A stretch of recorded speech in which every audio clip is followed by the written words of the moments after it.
gostoso, maravilhoso. É nada melhor que começarmos a adorar o Senhor desta feita cantando 112 do nosso cantor cristão. Vamos adorar o Senhor com este louvor que é muito maravilhoso.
Te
Louvado e exaltado seja o nome do Senhor Jesus. Glória a Deus. Pastor, que Deus nos abençoe, né? Nos dê graça, né? Em nome de Jesus. Fiquem com Deus. Graça e paz, irmãos. Nós estamos alegres por poder compartilhar a palavra de Deus nessa noite com os amados irmãos. Agradecemos a irmã Iraci, irmão Davi, irmão Joveraldo, os irmãos do louvor também. Obrigado por vocês estarem prestigiando esse culto, e os amados irmãos que estão em casa, que possam ser ministrados pela palavra de Deus. Amém? Glória a Deus. Abramos as nossas Bíblias, meus irmãos, no livro de Marcos, Evangelho de Marcos. Eu sempre gosto de falar que existem 4 evangelhos, né? E o Evangelho de Marcos é o segundo evangelho.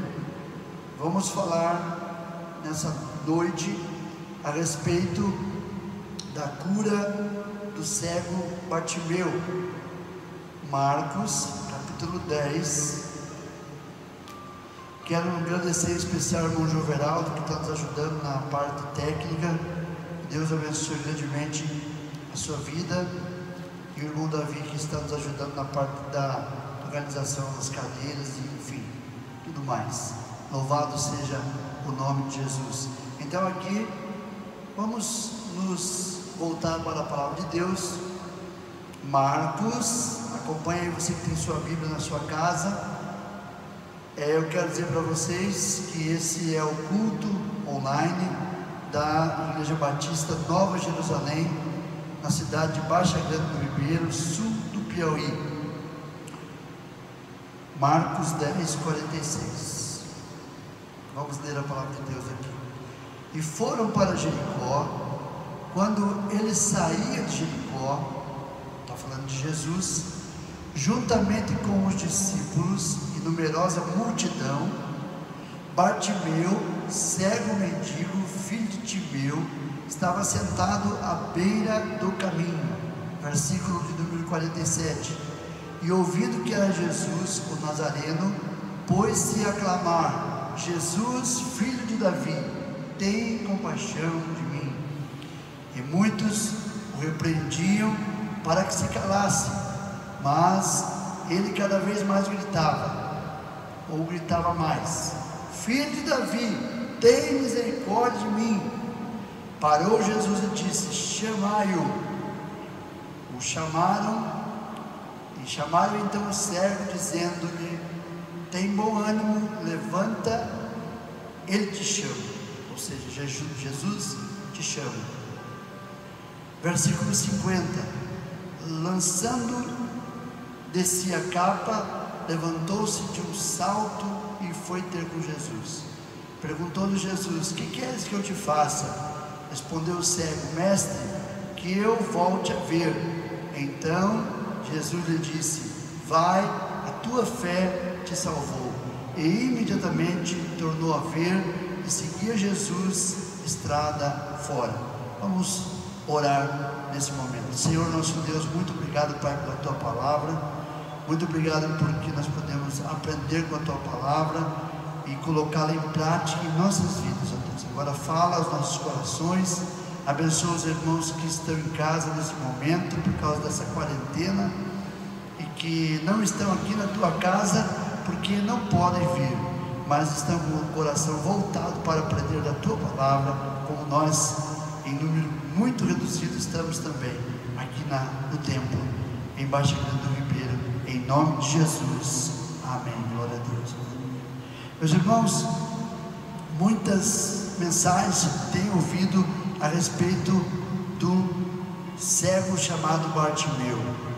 Tem muitas pessoas que foram curadas na Bíblia, que a Bíblia cita nomes, e tem muitas pessoas que a Bíblia não cita nomes, mas no caso aqui a Bíblia cita o nome deste homem, não é? No capítulo 10 do livro de Marcos, ainda no versículo 46, diz que o nome dele é Bartimeu.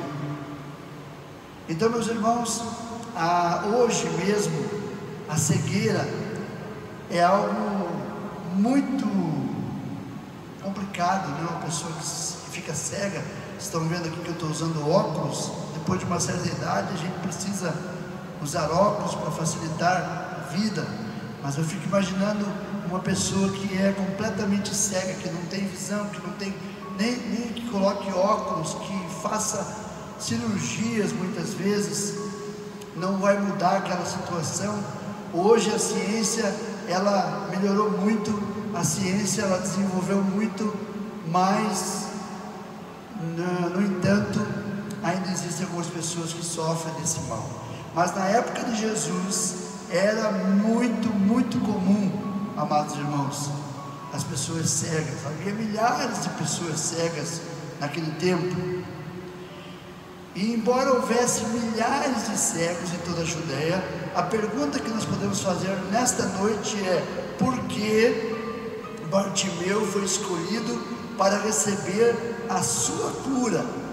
Por que no meio de tantas pessoas cegas, Bartimeu foi escolhido por Deus para receber a cura? E aqui nós vemos, irmãos, nesse texto, 4 razões porque ele recebeu a cura. A primeira razão, meus irmãos, é que ele foi direto à fonte. Ele foi à fonte certa, amém? Ele foi a Jesus. E quando nós vamos a Jesus, então nós recebemos a bênção, a cura. É lógico que nem todo mundo é curado. Nós sabemos que nem todo mundo é curado, mas o mais importante de tudo é entendermos e sabermos, amados irmãos, e irmos à pessoa certa, à fonte certa, a fonte da água da vida, o lugar certo para recebermos a cura e a bênção. E ele sabia, Bartimeu sabia, que Cristo tinha a chave para a cura. Onde mais ele poderia ter tentado? Provavelmente, irmãos, ele tenha procurado médicos, ele tenha procurado feiticeiros, mas nenhum foi capaz de o ajudar. E assim, tantas pessoas, meus irmãos, procuram na medicina, procuram em tantos lugares, até em lugares errados, charlatões, feiticeiros, procuram a cura, no entanto, não encontram essa cura. Quantas vezes corremos em outro lugar para encontrar o que precisamos, mas de nada adianta. Não importa onde mais temos procurado, desde que chegamos a Jesus, antes que seja tarde demais. E assim nós vemos, irmãos, que esse homem chamado Bartimeu, ele recebe a cura. Como eu falei, entre tantas pessoas cegas, ele foi aquele um dos contemplados que recebeu a cura. Ele recebe a cura porque ele procura no lugar certo, ele procura na fonte certa.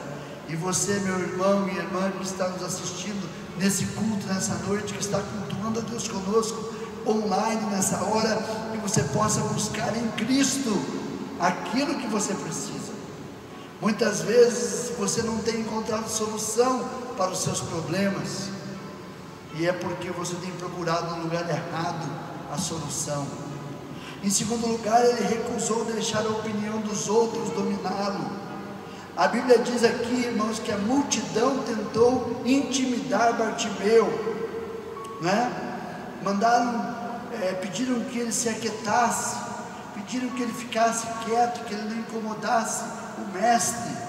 Amados irmãos, chamaram a atenção dele. A Bíblia diz aqui no versículo de número 48, e muitos o repreendiam. Imagine os gritos da multidão, de tanta gente, amados irmãos, dizendo para ele ficar quieto. E muitas vezes, amados, talvez aconteça também com você, de você com essa fé viva em Cristo, muitas pessoas chegarem para você e dizerem assim: por que você continua nessa esperança? Por que você continua lendo a Bíblia? Por que você continua seguindo essa igreja? Por que você continua seguindo a Jesus? Mas a verdade é, meus amados irmãos, que Jesus tem a solução, Ele tem a resposta, e nós devemos ter uma opinião própria. Eu sempre gosto de dizer que a salvação, ela é pessoal. A salvação, ela não é, por exemplo, numa família, se o marido é salvo, não significa que a mulher também é salva, que os filhos serão salvos. Não, isso não é verdade. A salvação, ela é particular, ela é pessoal. O Salvador é um só, é Jesus. E o salvo também tem que ter uma experiência pessoal e particular com Ele. E da mesma forma que nós vemos, irmãos, se aquele homem sofrendo por tantos anos fosse levar em consideração as pessoas que gritavam: cale-se, deixe de incomodar o mestre, ele teria sido derrotado ou teria perdido a bênção. Em terceiro lugar, ele exerceu a sua fé em Cristo. Amém? A Bíblia diz aqui que ele gritou dizendo assim, né? Jesus, filho de Davi, tem compaixão, tem misericórdia de mim. No versículo 47, olha o que ele diz. A Bíblia diz: e ouvindo que era Jesus o Nazareno, ele colocou a clamar: Jesus, filho de Davi, tem compaixão de mim. Muitas vezes, irmãos, não é só o gritar, não é só o falar, não é só o clamar ao vento. mas nós temos que clamar a pessoa certa, e ele clamou a pessoa certa, ele colocou a sua fé na pessoa bendita de Jesus. E você que está cultuando a Deus online nessa noite, também precisa colocar a tua fé em Cristo Jesus. A tua fé pode ser uma fé viva, mas ela tem que estar na pessoa certa. Ele se recusou a ser silenciado pela multidão. A Bíblia diz que ele lançou fora a sua capa, e ele moveu-se em direção a Jesus, e ele contou a sua necessidade para o mestre. E a Bíblia diz que Jesus disse para ele: vai, a tua fé te salvou. Amém, irmãos? Vai, a tua fé te salvou. Não foi a persistência de Bartimeu que salvou ele. Não foi a fé num homem qualquer que salvou Bartimeu. Não é porque ele gritava também que ele foi salvo. Não é porque ele tinha alguma coisa, alguma justiça própria que ele foi salvo, irmãos. E não será outra coisa a não ser a pessoa bendita de Jesus que vai salvar as pessoas, irmãos amados. Bartimeu arriscou ser considerado ridículo, porque ele esperava ser curado. A fé está esperando acontecer. Louvado seja o nome do Senhor, meus irmãos. Ele persevera, ele coloca a sua fé em Cristo Jesus. Irmãos, quantas pessoas colocam a sua fé em tanta coisa que não Jesus? Talvez você está colocando a sua fé no seu salário, no seu esposo, na sua esposa, no político, numa situação que você está vivendo, você está colocando, e às vezes, mesmo que seja uma situação terrível que você esteja vivendo, talvez você esteja colocando a sua fé nisso. Mas eu digo para você: coloque a tua fé em Cristo, coloque a tua fé em Jesus, coloque a tua fé em Cristo. A tua fé, ela pode ser uma fé viva, mas ela precisa ser colocada na pessoa bendita de nosso Senhor e Salvador Jesus Cristo. Louvado seja o nome do Senhor. Provavelmente, irmãos, aqui ninguém é cego. Ninguém é cego no sentido físico. E alguns que estão nos vendo pela internet, mas são cegos espiritualmente. E a pior cegueira que existe, irmãos, é a cegueira espiritual. Quero alertar você que a pior cegueira que existe é a cegueira espiritual. Eu tive oportunidade, quando eu era adolescente ainda, meu pai era pastor de uma cidade chamada Rio Negro, lá no interior do Paraná. E nessa cidade, meus amados irmãos, nessa cidade havia um homem chamado Edmar. Esse homem, ele era cego, ele não enxergava nada, mas ele era um pregador do Evangelho. Ele tinha a visão espiritual sobre a vida dele. E de que adianta a pessoa ter a visão física, mas não ter a visão espiritual? De que resolve a pessoa ter a visão física, mas não ter a visão de Deus, a visão espiritual?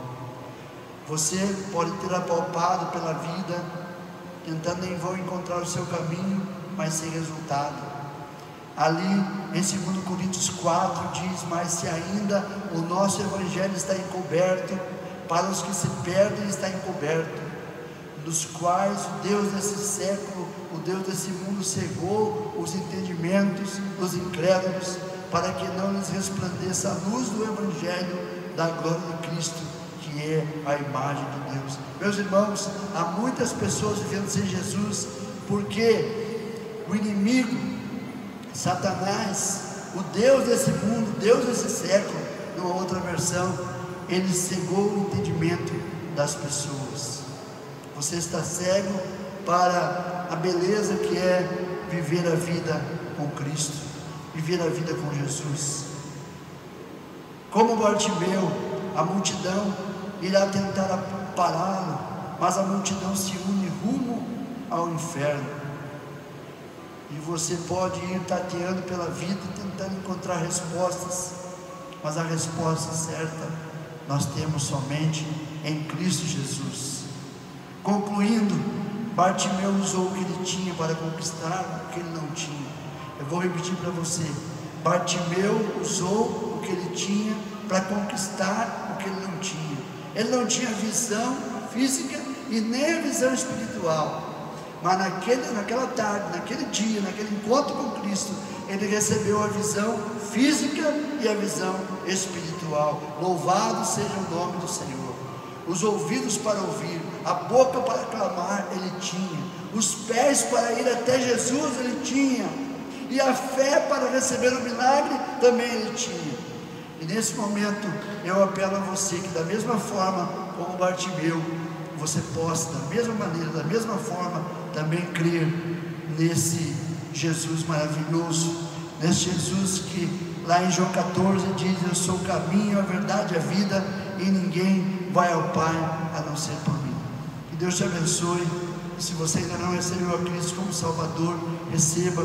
Se você já recebeu e você precisa de uma cura, você precisa de uma bênção especial para a tua vida, eu quero dizer que Jesus está com os ouvidos dele, como diz o livro de profeta Isaías. Ele não está com seus ouvidos tapados, ele não está com seus olhos fechados para que não possa ouvir a nossa oração.